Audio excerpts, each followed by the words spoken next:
지금까지 서대반은 이스라엘의 역사적 사실들을 이야기했습니다. 이제 본문부터는 그 내용을 산헤드린 권력자들에게 적용하고 있습니다. 즉 단순히 역사를 되짚어보는 것에 만족하지 않고 역사적 사건을 현실과 연결해서 그 연관성을 밝히고 있는 것입니다. 서대반은 산헤드린 권력자들이 모세를 우러러보며 존경한다라고 떠들지만 실상은 모세를 거절했던 조상들과 똑같이 불신앙의 죄를 범하고 있음을 분명하게 밝히고 있습니다. 사랑하는 여러분, 여기 그토록 대단한 산헤드린의 권력자들이 있습니다. 그들은 결코 바보가 아닙니다. 당시 최고의 지성을 자랑했던 그들은 그 사회에서 가장 유능한 지도자들이었습니다. 그럼에도 불구하고 그들은 세상의 유일한 구주 되신 예수 그리스도에 대한 메시지를 고의적으로 거절했습니다. 나아가 그들은 그 메시지를 전했다는 이유로 지금 한 사람을 죽이려 하고 있습니다. 그들의 문제는 모든 사람의 생명을 구원하는 이 복음의 메시지를 완전히 오해했다는 것입니다. 그것은 오늘날에도 마찬가지입니다. 지금도 사람들은 이 구원의 메시지를 오해하고 있습니다. 그렇기 때문에 사람들은 아주 고집스럽게 복음의 메시지를 거절하고 있습니다. 그렇다면 사람들은 왜 생명을 구원하는 이 복음 메시지를 그토록 강렬하게 거절하고 있을까요? 사람들은 왜 여전히 산헤드린의 권력자들과 똑같은 행동을 하고 있는 것일까요? 우리는 이 문제를 진지하게 생각해 보아야만 합니다. 시대와 환경이 사람을 이렇게 만드는 것이 아니라면 대체 무엇이 이렇게 만드는 것일까요? 서대반은 설교에서 이 문제에 대해 아주 명백하게 지적하고 있습니다. 사실 그때나 지금이나 사람들이 복음을 거절하는 이유는 단순히 지식이 부족해서가 아닙니다. 좀 더 가르치고 권면하거나 서로 사랑하라고 호소하기만 하면 해결되는 그런 문제가 아닙니다. 그런 일이라면 지금까지 질리고 물릴 정도로 많이 해왔습니다. 그러나 아무 소득이 없었습니다. 상황은 조금도 달라지지 않았습니다. 이 문제는 그만큼 뿌리가 깊은 것입니다. 사람들은 부분적으로만 잘못된 것이 아니라 전적으로 다 잘못되었습니다. 감히 말씀을 드리지만 이렇게 말하는 가르침이 세상에 또 있는지 찾아보십시오.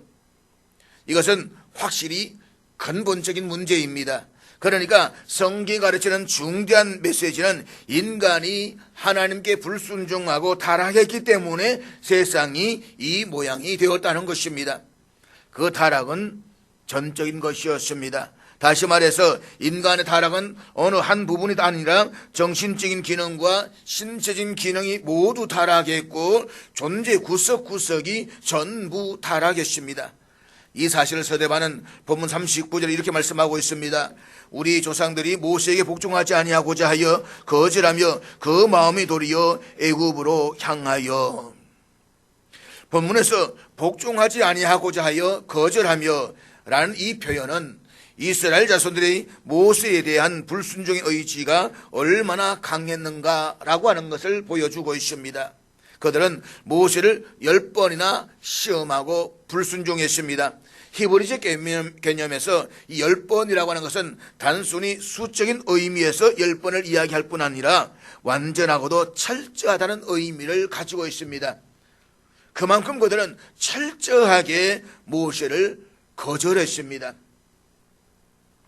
출애굽기 2장 23절 이하에 보면 노예로 전락한 이스라엘 자손들의 삶이 얼마나 힘들고 고통스러웠던가를 짐작해 볼 수가 있습니다.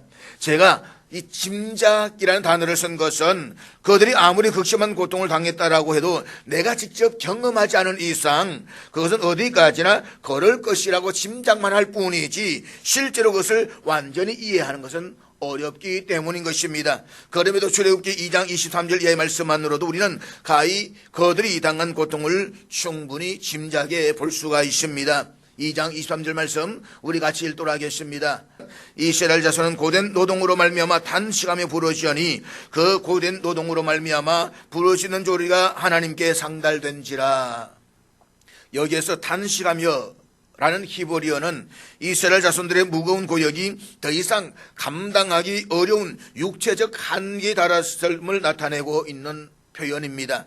그리고 부르시니라고 하는 말은 이스라엘 자손들이 더 이상 고통을 견디지 못하고 큰 소리로 통곡하며 하나님을 찾게 되었다 라는 것을 나타내고 있습니다. 여기 이 부르짖다라는 단어는 창세기 4장 10절에서 하나님이 가인에게 내 아우의 핏소리가 땅에서부터 내게 호소하느니라 라고 말씀하실 때에 호소하느니라 라는 이 단어와 같은 단어입니다. 호소하다라는 단어의 히브리어 차크라는 말은 인간이 피할 수 없는 막다른 골목에서 생명의 위기를 느낀 절체절명의 순간에 부러지는 외마디 소리를 의미하는 것입니다. 이스라엘 백성들은 그 당시에 처지가 그러했다는 것입니다. 그들은 오랜 세월 동안 자유와 인권을 말살당한 채 그 모진 고통을 겪어야만 했습니다. 그에 비하면 비록 광야 생활이 여러 면에서 부족하고 불편하지만 애굽에서의 생활보다는 훨씬 나았습니다. 그들에게는 넘치는 자유가 있었고 약속의 땅 가나안을 향한 벅찬 소망이 있었습니다. 애굽의 절망 가운데 단식하던 것에 비하면 광야에서의 불편함은 그야말로 지극히 작은 고난이었습니다. 그럼에도 불구하고 그들은 광야에서 돌이켜 애굽으로 돌아가려고 했습니다. 실로 개가 그 토에 뜬 것을 다시 삼키고 깨끗이 몸을 씻은 돼지가 다시 구덩이에 뒹구는 것 같이 그들은 그리워해서는 안 될 것들을 다시 그리워하는 어리석은 자들이었습니다. 결국 여호수아와 갈렙을 제외한 출애굽 1세대는 모두 광야에서 죽었습니다. 지금 서대반은 사내들의 권력자들과 유대인들을 향해서 이 사실을 지적하고 있습니다. 그러니까 유대인들의 조상들이 예수 그리스도의 표상인 모세를 철저하게 불순종했던 것처럼 지금 당신들도 똑같은 방식으로 친히 우리의 구원을 완성하신 예수 그리스도께 불순종하고 있다는 것입니다. 따라서 모세를 거부하고 불순종했던 이스라엘의 조상들이 약속의 땅 가나안에 들어가지 못하고 광야에서 다 죽었던 것처럼 구주되어 되시는 예수 그리스도를 거부하고 불순종하면 과거 조상들과 같이 멸망할 것이라는 사실을 엄중하게 경고하고 있는 것입니다. 그런데 그 멸망은 단순히 육체적 죽음에서 끝나는 것이 아니라 지옥에서의 영원한 형벌인 것입니다.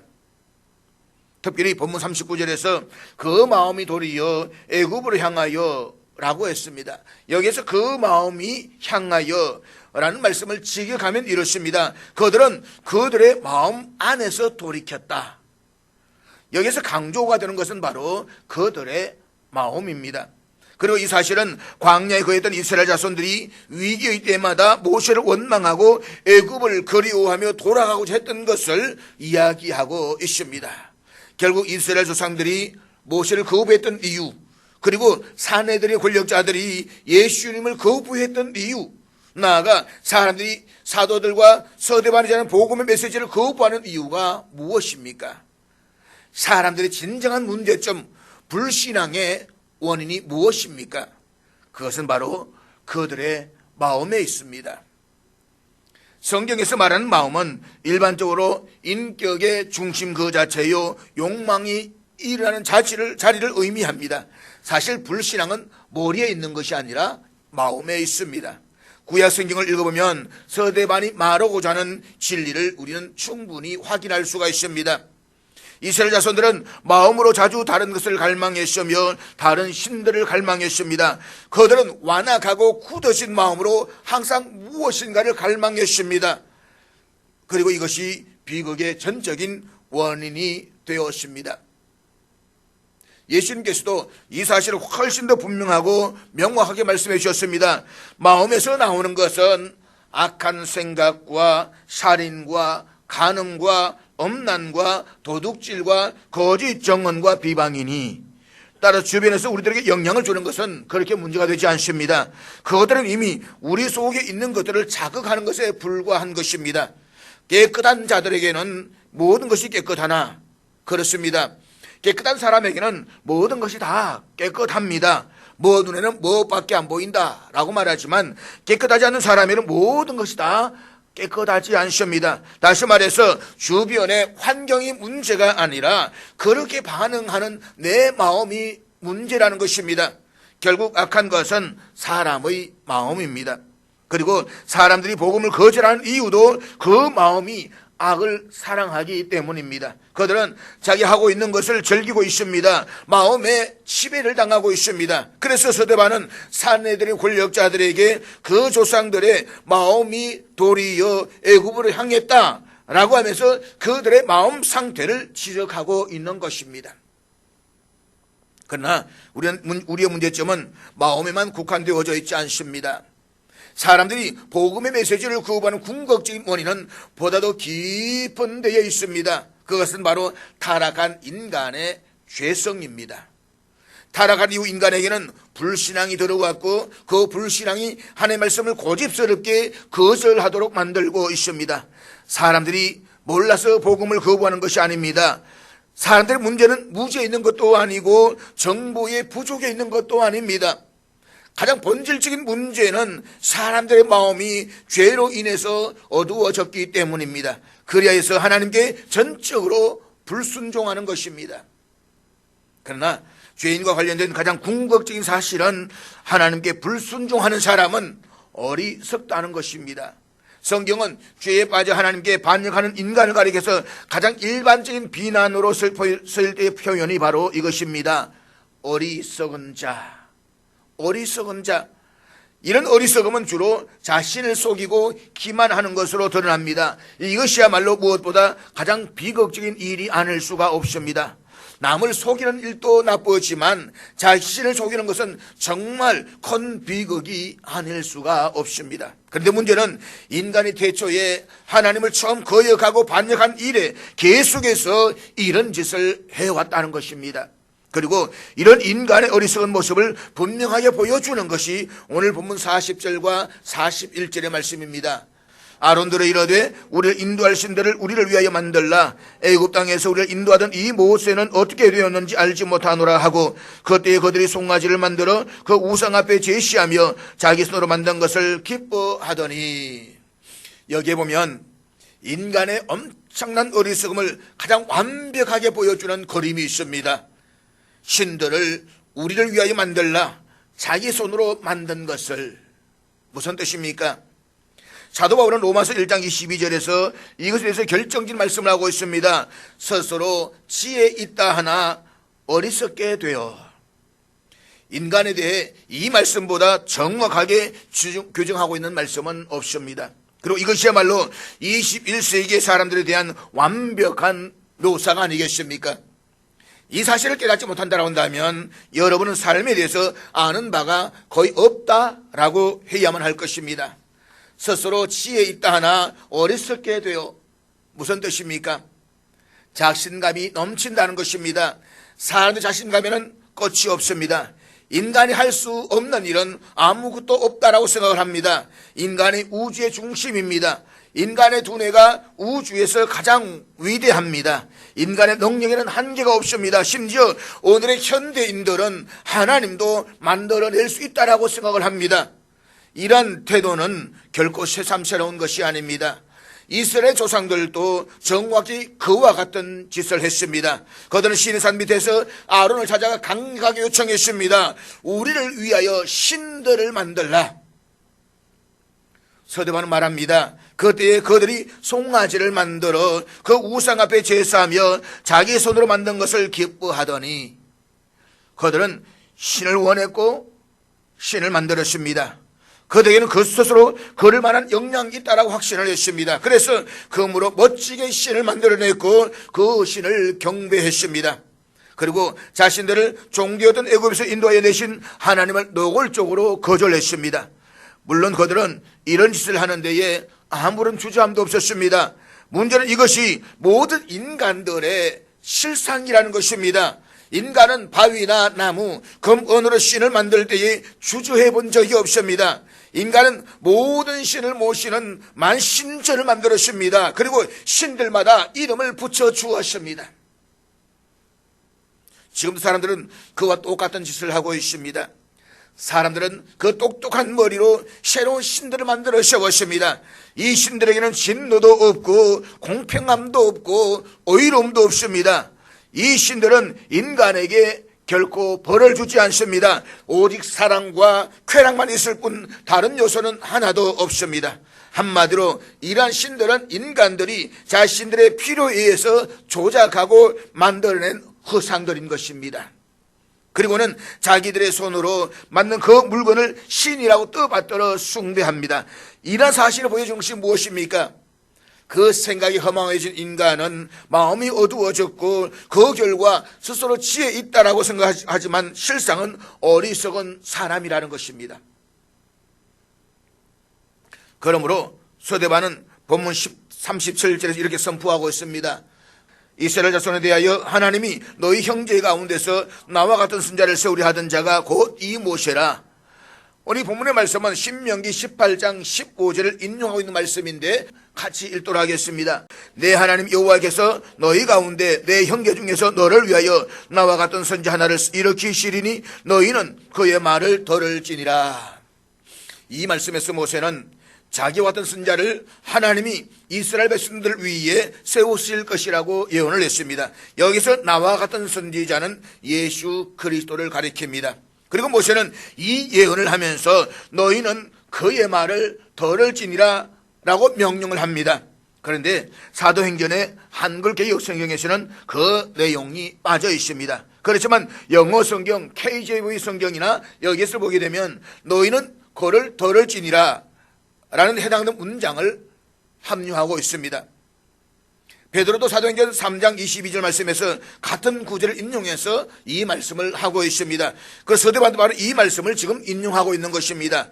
수많은 사건들, 이스라엘 백성들의 배역과 거절들, 이런 행민들을 보면서 오늘 이 말씀을 지금 시작하는 것입니다. 그리고 우리가 본문에서 기억해야 되는 것은 마지막에 나오는 바로 이 네 단어입니다. 너희는 그의 말을 들을지니라. 서대반은 나세는 예수가 하나님의 아들이요 세상의 구주라고 전하다가 체포되어서 신문을 받고 있습니다. 초대의 모든 전도자들, 사도들과 그 밖의 그리스도인들도 똑같은 메시지를 전했습니다. 그렇지만 사내들의 권력자들은 그것을 믿지 않았을 뿐만 아니라 들으려고 하지도 않았습니다. 그래서 서대반이 지금 이 말을 하고 있는 것입니다. 나세는 예수를 믿지 않는 것은 무엇의 가르침을 거역하는 것임을 왜 모르느냐? 모세는 예수 그리스도에서 예언하면서 그의 말을 들을 것을 촉구했다. 그런데 너희는 듣지 않을 뿐만 아니라 전하는 사람들을 핍박하고 있다. 우리는 모세가 명한 그 일을 지금 하고 있는 것이다. 지금 이 이야기를 하고 있는 것입니다.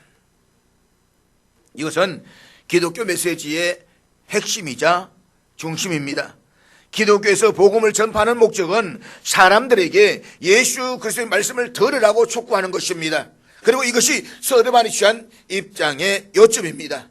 예수의 말을 들을 것인가 말 것인가, 이것은 참으로 중대한 문제입니다. 사내들 권력자들도 이 질문을 받았고 지금 우리 모두도 이 질문을 받고 있습니다. 예수께서 하신 말씀을 들을 것인가 거부할 것인가. 그렇다면 사랑하는 여러분, 우리는 왜 그의 말을 들어야만 합니까? 세상 모든 사람들이 그의 말을 들어야 하는 궁극적인 이유가 무엇입니까? 첫째로 우리는 우리의 필요 때문에 그의 말을 들어야 합니다. 사람은 때때로 복음을 전하는 우리들에게 묻습니다. 당신은 왜 예수를 전합니까? 왜 나한테 그 말을 들으라고 하십니까? 여러분은 이 질문에 뭐라고 대답을 하십니까? 제 대답은 이것입니다. 다른 것을 생각하기 전에 먼저 우리 자신부터 먼저 바라보자는 것입니다. 우리 상태가 어떻습니까? 모두가 알다시피 우리는 도처에 어려움과 문제와 불행과 긴장이 있는 상태에서 세상에 살고 있습니다. 도대체 무엇이 문제입니까? 우리 바로 이 질문에서부터 출발해야만 합니다. 그런데 안타깝게도 사람들은 여기에서 출발하지 않습니다.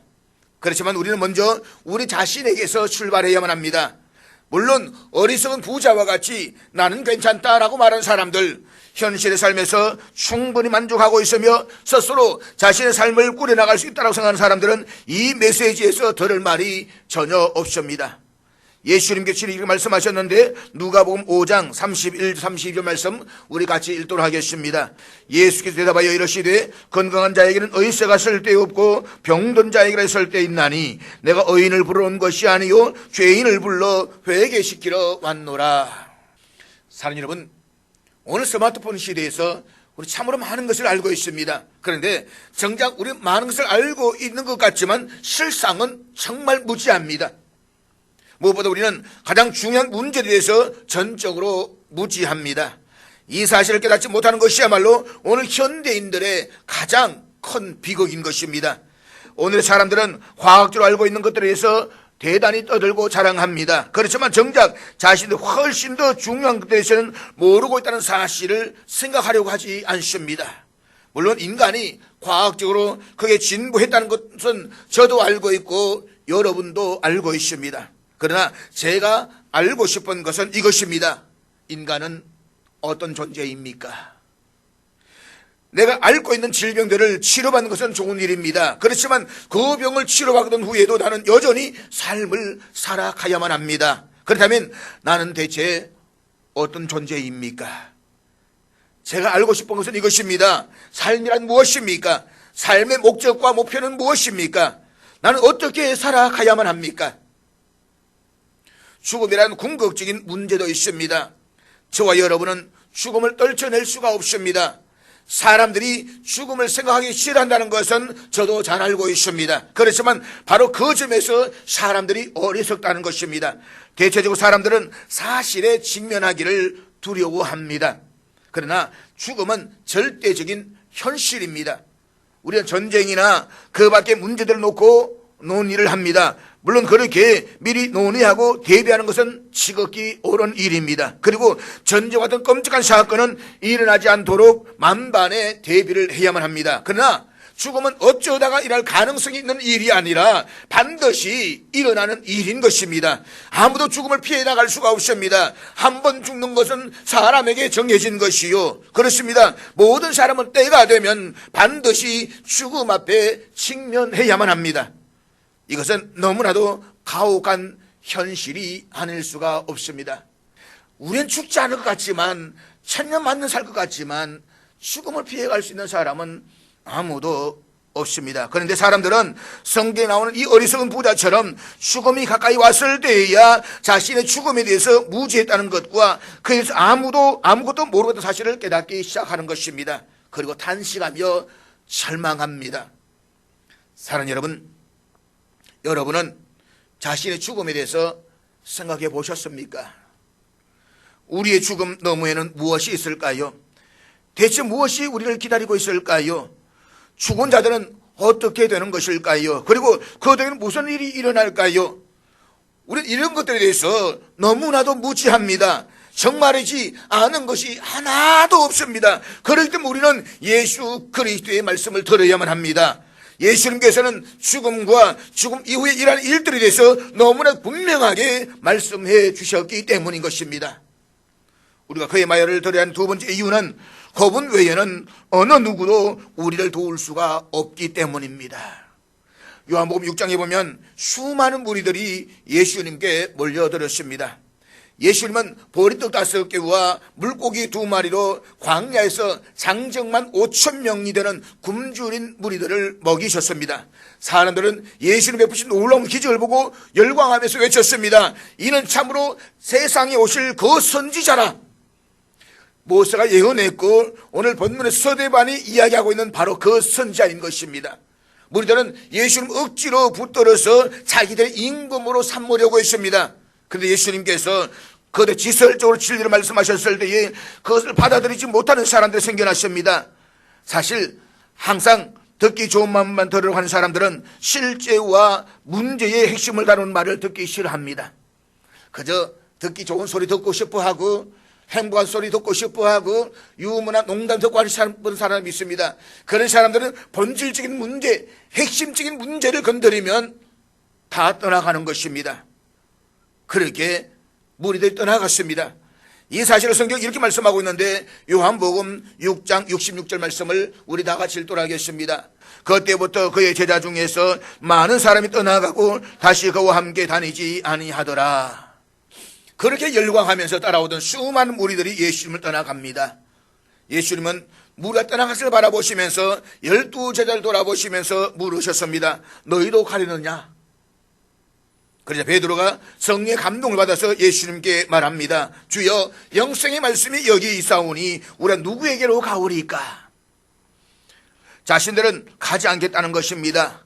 예수님 말고 누구에게로 가겠냐는 것입니다. 다른 사람 다 이미 겪어보았고 그들 말도 지금껏 들어왔기 때문에 그 입에서 무슨 말이 나올지 다 안다는 것입니다. 그리고 그들에게서는 도움을 받을 수가 없다는 것입니다. 사랑하는 여러분, 인생에서 참으로 중대하고도 궁극적인 문제와 질문들에 직면하게 될 때에 곧바로 도달하게 되는 것은 세상은 여러분을 도와줄 수가 없다는 것입니다. 세상은 이런 주제에 대해서 해줄 말이 없습니다. 어떤 사람은 때로 철학을 이야기합니다. 철학책들 한번 읽어보십시오. 그것이 인생의 궁극적인 문제에 대해서 아무런 도움이 되지 못한다는 사실을 깨닫게 될 것입니다. 철학자들은 추측만 할 뿐 그 이상은 하지 못합니다. 그들은 답을 모르고 있습니다. 사도 바울은 이 사실에서 고린도전서 1장에서 이렇게 말씀합니다. 이 세상이 자기 지혜로 하나님을 알지 못하므로, 한마디로 철학이 우리를 도와줄 수가 없다는 말입니다. 철학뿐만 아니라 종교들도 마찬가지입니다. 세상에는 수많은 종교들이 있습니다. 그러나 세상의 종교들은 인간들이 자신들의 필요에 의해서 만들어진 것들입니다. 때문에 세상의 종교들이 제공해 줄 수 있는 것은 기껏해야 이런저런 방법으로 자기 자신에서 벗어나 어떤 절대적인 것에 몰두하라 라고 말해주는 것밖에 없습니다. 그리고 그들은 스스로 알아서 절대적인 것 혹은 절대적인 존재를 찾아가라고 이야기를 합니다. 그런가 하면 어떤 종교들은 인간이 스스로 도달할 수 없는 길을 만들어 놓고 그 길을 스스로 알아서 걸어가라고 이야기합니다. 이것이 그들이 제공할 수 있는 것의 전부입니다. 그러나 그마저도 그것이 참인지조차 입증해 주지를 못합니다. 그저 하나의 이론을 제시할 뿐인 것입니다. 그들의 종교들은 하나같이 비관적이고 절망적이며 우리 던지는 인생의 궁극적인 질문들에 대답을 주지를 못합니다. 과거 대구에 있는 사찰의 어느 비구니를 제 수업 시간에 초대를 해가지고 1시간 동안 학생들에게 포교를 해가지고 이 학생들 불자로 만들어 보세요 라고 제가 한번 기회를 줬던 적이 있습니다. 그런데 이분이 1시간 내내 한숨만 푹 쉬다가 마지막에 이런 말로 한마디로 끝내고 말았습니다.